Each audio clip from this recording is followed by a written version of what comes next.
When I think about the driving privileges, I work in social services, a nonprofit here with Oklahoma. And so I see kind of the gamut of Oklahomans and particularly Oklahomans who are struggling in some way, shape, or form.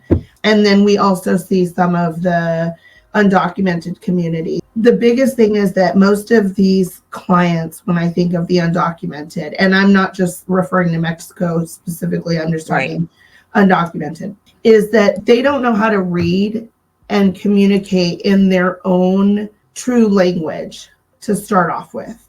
They are communicating usually some form of a slang or like a street vernacular. You can't even like really read. You're not adjusting to the laws of a driver's exam. I know that when my boys were 16, they had to do their version of behind the wheel and then go and sit for these tests and show that they knew how to do parallel park. But there was also the written portion to pass. My take on it is I'm very curious to see how that would pan out in terms of if you're giving driving privileges to people who probably can't read or even speak in their own language, and then they're going to try and adapt our driving test skills, things of that nature. I would think that those that are just driving illegally would just continue driving illegally, because what would be the benefit to them?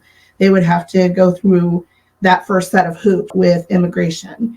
That's a hoop in order to do that. And I just think that, especially with the communication barriers, I wouldn't personally see a huge demographic of that population that would just, gung-ho go for it. So that's one of the first issues I see with it. I read a very sad story about a lady who was killed in Springfield, Ohio, by a Haitian driver. He had some kind of a paper, whatever, but he was driving and got too close to the curb and killed this lady. And I don't remember who it was that said in the article, I've been to these countries. They have no driving laws in their own countries. So I grew up 45 minutes from the Sonora-Nogales Mexican border. I mean, that was where I grew up. But with driving, we would travel into Nogales, Sonora, for a day of shopping, those kind of things. And the driving is so scary.